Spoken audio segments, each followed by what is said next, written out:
और क्या क्या चीजें हैं जो भक्ति मार्ग में जहर के समान है, सतगुरु से दूर करती है। ये चीजें हमारे जीवन में आ जाने से सतगुरु नाराज होगा, हमसे रुष्ट होगा।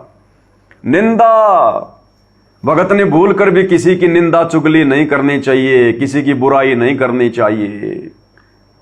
अरे भगत को तो सतगुरु ने इतना भक्ति मटेरियल दे दिया, इतना सिलेबस दे दिया, वो ही पूरा नहीं होता। भक्तों से तो सतगुरु की महिमाएं पूरी नहीं हो पाती, निंदा चुगली करने के लिए समय किसको। तो गुरुदेव कह रहे हैं भगत ने भूल कर किसी की निंदा चुगली नहीं करनी चाहिए। हां, यदि कोई सत्य बात है तो सत्य को सत्य कहना फिर निंदा चुगली में नहीं आता।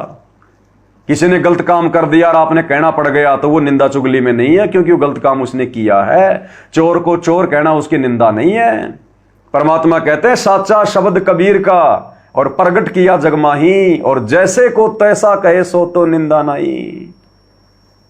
तो हमने विशेष तौर पर ध्यान रखना है। स्तुति, यदि हमारी कोई स्तुति कर रहा है, हमारी कोई महिमा कर रहा है, हमारी कोई बड़ाई कर रहा है, तो हमने गुब्बारे की तरह फूलना नहीं है।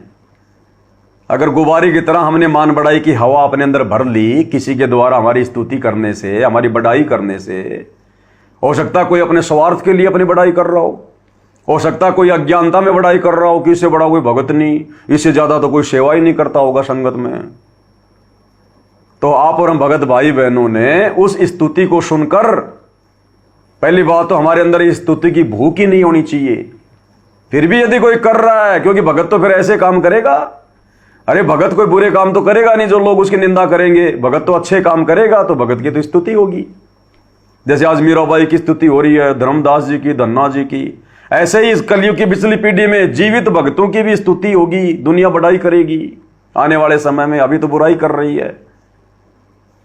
तो हमने स्तुति के चलते फिर गुब्बारे की तरह अपने अंदर मान बड़ाई वाली हवा नहीं भरनी। अन्यथा जब गुब्बारे में हवा भर दी जाती है, जब छोड़ दिया जाता है, फिर वो जमीन पे नहीं टिकता, वो फिर ऊपर उड़ता है। फिर ऊपर जाकर क्या होगा, धूप लगने से फूट जाएगा, या किसी पेड़ में कोई कांटा लगने से फूट जाएगा और वहीं लटका रहेगा, दुर्गति। तो भगतों ने अपने अंदर स्तुति की चाहत आने नहीं देना है। भगत को स्तुति की भूख होनी नहीं चाहिए। कोई कर रहा है तो भगत ने यह सोचना कि यह श्रेय मेरे गुरुदेव को जा रहा है। अरे मैं निकम्मा क्या अच्छा काम कर सकता था अगर गुरु की शरण में नहीं होता तो ये स्तुति भी मेरे गुरु जी के लिए है। मेरे गुरु ने मुझे सही शिक्षा दी तो आज मैं कोई अच्छा कर्म कर पा रहा हूं। तो हर चीज का श्रेय अपने गुरुदेव भगवान को। और वैसे भी परमात्मा कहते हैं, भगत को बताते हैं कि सतगुरु के दरबार में गाहक कोटि अनंत, कि सतगुरु के दरबार में तो दीक्षा लेने के लिए ना जाने कितने ग्राहक आएंगे, कितने लोग आएंगे, करोड़ों अनंत। सतगुरु के दरबार में ग्राहक कोटि अनंत, पर चार चीज वो चाहते, रिद्धि सिद्धि मान महंत। वो तो चार चीज की भूख लेके आते हैं। यानी 90% भगत सतगुरु के दरबार में चार चीजों की भूख में आते हैं, रिद्धि सिद्धि मान महंत। कोई धन प्राप्ति के लिए, कोई सिद्धि प्राप्ति के लिए, कोई मान बढ़ाई के लिए कि ये गुरु जी का खास है, गुरु जी के साथ में रहता है, इसके माध्यम से गुरु जी के वहां प्रार्थना लगा दो, फिर वो फूल जाएगा। और महंत यानी महंताई, संताई, कि गुरु जी मुझे गुरु पद दे दें, गुरु जी मुझे कोई ब्रांच खोल के दे दें, छोटा मोटा मुझे कोई अधिकारी बना दे। तो कहते हैं सतगुरु के दरबार में गाहक कोटि अनंत, चार चीज ये चाहते, रिद्धि सिद्धि मान महंत। ये मुक्ति प्राप्त नहीं कर सकते, यही सड़ेंगे काल की व्यवस्था में, चार मुक्तियों में रहेंगे। मुक्ति कौन प्राप्त करेगा? फिर गुरुदेव कहते हैं कि सतगुरु के दरबार में ऐसा कोई एक का मतलब कोई बिरले, सतगुरु के दरबार में ऐसा कोई एक, इन चारों को छोड़कर जो चाहे पुरुष अलेख, जो रिद्धि सिद्धि मान महंताई को ठोकर मारकर इस ज्ञान को आधार बनाकर कि कल को मुक्ति नहीं हुई तो गधा बन के घूमूंगा यहां पर, और केवल अपने सतगुरु को चाहेगा, केवल मुक्ति चाहेगा, भक्ति चाहेगा, तो ऐसे फिर आत्माएं सफल होती है। तो निंदा स्तुति मान बढ़ाई मन से मार गिरावे, इस मन में आने ना दे गुरु जी के ज्ञान आधार से कि गुरु जी क्या कहते हैं। भाई बार बार गुरु जी समझाते हैं कि मान बढ़ाई से हैं दूर, आजिज के हरि सदा हजूर, कि मान बढ़ाई रखने वाले भगत से तो गुरु जी लाखों कोस दूर है, और आजिज जो दास होता है, जो अधीन होता है, उसके गुरुजी सदा पास में रहते हैं, पास में।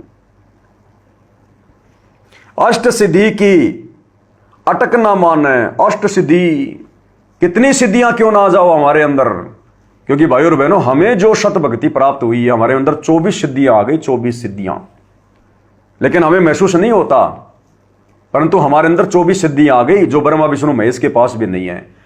और इसी भक्ति की कमाई से, इन सिद्धियों के सहारे ही हम शतलोक जाएंगे। फिर भक्ति की कमाई हमारे पास जमा हो रही है। भगत के अंदर जुबान सिद्धि आ जाती है, जुबान सिद्धि। इसलिए परमात्मा कहते हैं कि तीर कमान से और बात जुबान से सोच समझ के निकालनी चाहिए भगत ने, क्योंकि भक्ति करते रहने से भगत के अंदर जुबान सिद्धि आ जाती है, जुबान सिद्धि। अरे गुरुदेव हमें एक छोटा सा उदाहरण देते हैं कि गरीबदास पंथ में एक व्यक्ति था, उसने सांप के काटने के बाद जहर उतारने का एक मंत्र की उसने कोई सिद्धि कर ली। गरीबदास जी के सदग्रंथ से एक वाणी है, उस वाणी को उसने बार बार लाखों बार बोल बोल के उसने सिद्धियां कर ली, क्योंकि ये वाणियां स्वयं सिद्ध हैं गरीबदास जी की और कबीर जी की, ये स्वयं सिद्ध है। तो बार बार उनकी आवर्ती करने से, बार बार उस मंत्र को रिपीट करने से, जैसे ये लोग बोलते हैं ना, ये जो गायत्री मंत्र ओम भूर्भुवः स्वः, तो बार बार आवर्ती करने से जुबान सिद्धि आ जाती है। हम किसी के लिए कुछ बोल देते हैं अच्छा या बुरा, वो सिद्ध हो जाता है। और आप और हम भाई और बहनों, वो तो अपने स्वार्थ के लिए, मान बढ़ाई के लिए बार बार उस मंत्र की आवर्ती करता है, और आप हम निष्काम भाव से, निस्वार्थ भाव से। और कितनी बार हम रिपीट करते हैं और कितने वर्षों से कर रहे हैं। किसी को भक्ति पे लगे 2 साल हो गई, किसी को 10 साल हो गई, किसी को 15 साल हो गई। दिन में कितनी बार हम मंगलाचरण बोलते हैं, कितने हम मंत्रों का जाप कर रहे हैं, बार बार तीनों समय की आरती कर रहे हैं हर दिन। गुरु जी का नाम भी एक परम सिद्धि है। बंदी छोड़ सतगुरु रामपाल जी भगवान की जय। हर प्रकार के मंत्रों से बड़ा मंत्र सत्य पुरुष का नाम, जो वर्तमान में लीला कर रहे हैं। तो हम कितनी बार बार रिपीट कर रहे हैं। तो आप और हम भगत भाई बहनों में सिद्धियां आ जाती है, सिद्धियां, जुबान सिद्धि, अन्य सिद्धियां। इसलिए गुरुदेव कहते हैं भगत ने किसी को आशीर्वाद नहीं देना चाहिए, भगत ने किसी को बद्दुआ नहीं देनी, क्योंकि तुम्हारे वचन में शक्ति आ गई, जुबान सिद्धि आ गई। और अगर तुम यहीं पर अगर अपनी भक्ति को नष्ट करते रहोगे तो तुम शतलोक कैसे जाओगे। इसलिए मालिक कहते हैं भगत ने धैर्यवान होना चाहिए, शील संतोष विवेक दया क्षमा। जल्दबाजी में जोश में होश नहीं खोना चाहिए, किसी को गाली वाली नहीं देनी चाहिए, किसी को बुरा भला नहीं कहना चाहिए। हाँ, परमात्मा का विधान है, उसको बताओ प्यार प्रेम से कि भैया भक्ति नहीं करेगा तो मालिक कहते हैं गधा बनेगा। तो इसमें हमारी जुबान सिद्धि का दुरुपयोग नहीं हो रहा। और एक हम किसी से नाराज होकर कह दें कि नालायक अगले जन्म में तू गधा बनेगा, तो फिर हमने जुबान सिद्धि का दुरुपयोग कर दिया। तो ये हमने बहुत सावधानी रखनी है, सोच समझना भाई और बहनों। इसलिए गुरुजी कहते हैं भक्तों ने किसी को good morning, good evening, good afternoon नहीं बोलना। गुड का मतलब होता है अच्छा, और मॉर्निंग यानी सुबह। यदि हम किसी को कहेंगे भाई साहब गुड मॉर्निंग, तो हमने उसकी सुबह की कामना कर दी कि तेरा सुबह का दिन बहुत अच्छा जाए तेरा। अब क्या पता उसका एक्सीडेंट होना था सुबह, और आपने भगत ने उसको बोल दिया गुड मॉर्निंग यानी तेरी सुबह बहुत अच्छी जाए। वो काल आपकी भक्ति लेकर और उसकी सुबह को अच्छी कर देगा, उसके एक्सीडेंट को रोक देगा और आपको ठग लेगा। इसलिए गुरुदेव कहते हैं हमने good morning, good afternoon, good evening नहीं बोलना। अगर बोलना भी पड़ जाए किसी को मजबूरी में, तो गुड की जगह बोल दो God, God morning, God afternoon, God evening. God morning का मतलब ये सुबह जो हुई है ये भगवान की दया से हुई है। गॉड आफ्टरनून, ये जो दोपहर का जो समय आया है दुनिया देख रही है, ये भगवान की रजा से हुआ है, नहीं तो ना जाने क्या यहां पर जो है परले आ जाती। तो इस प्रकार से भाई और बहनों हमने सावधानी बरतनी है। अष्ट सिद्धि की अटक न माने, आगे कदम बढ़ावे, यानी भक्ति मार्ग पर आगे बढ़े, अपने गुरु जी को ध्यान में रखते हुए, उनके वचनों को ध्यान में रखते हुए, दुनिया को देख के नहीं चलना। जब कोई राम भगत गति पावे हो जी, जब कोई राम भगत गति पावे हो।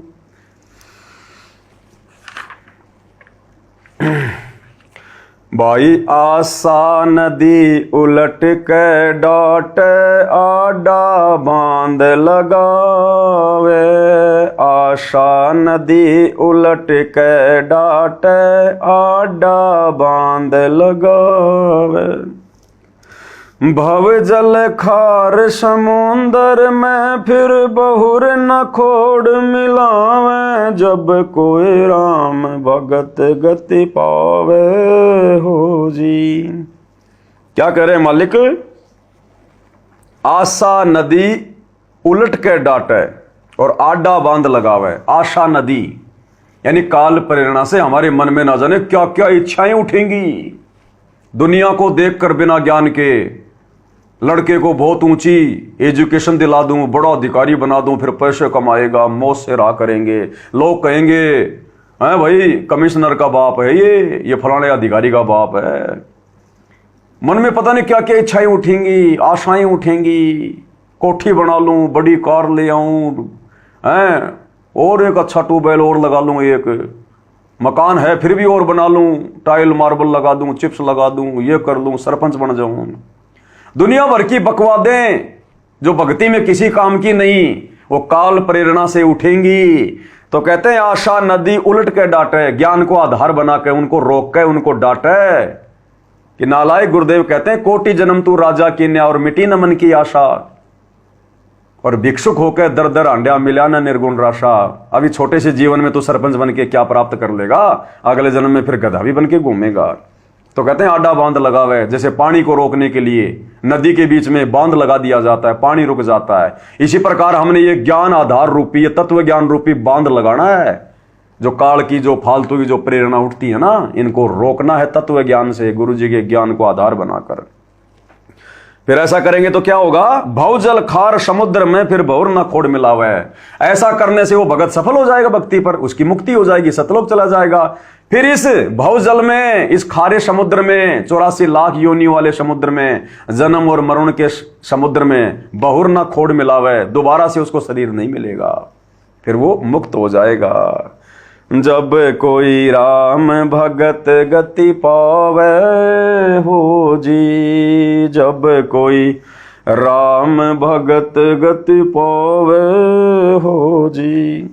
गगन महल गोविंद गुमानी पलक माही पहुँचावे, गगन महल गोविंद गुमानी पलक माही पहुँचावे। नितानंद माटी का मंदिर नूर तेज हो जावे, जब कोई राम भगत गति पावे हो जी, जब कोई राम भगत गति पावे हो जी। अब ये कबीर परमात्मा का शब्द था। गुरुदेव कहते हैं नित्यानंद जी ने अपनी मोहर लगा दी, कोई बड़ी बात नहीं, हमने तो शिक्षा लेनी है।